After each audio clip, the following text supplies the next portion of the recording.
ہم اپنا جو لوکل گورنمنٹ سسٹم لے کے آ رہے ہیں، ہمارا جو لوکل گورنمنٹ سسٹم ہے اس کے اندر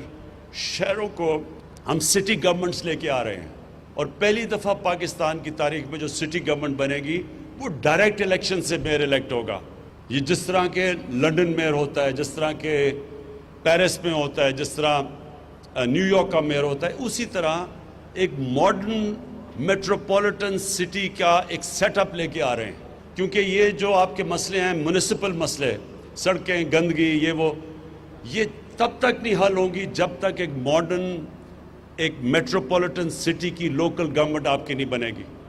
یہ پہلی دفعہ پاکستان کی تاریخ میں ہم الیکشن کروائیں گے انشاءاللہ اپریل کے بعد۔ ڈائریکٹلی الیکٹڈ میئر ہوگا، اور وہ میئر وہ لوگ الیکٹ کریں گے جس میں ایڈمنسٹریٹو کیپیبلٹیز ہوں گی۔ وہ پھر اپنی ٹیم لے کے آئے گا، وہ ٹیم ایسی ہوگی جس کے اندر ہر قسم کا شعبہ ہوگا کہ پانی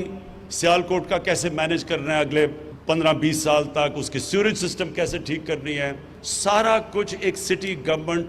پورا ایک ہی امبریلا کے نیچے ہوگی۔ تو آپ کو پھر جانا نہیں پڑے گا کہ پنجاب جائیں اور لاہور جا کے وہ اپنی درخواستیں لے کے جائیں، یہیں بیٹھ کے آپ خود شہر چلائیں گے۔ تو اگر جو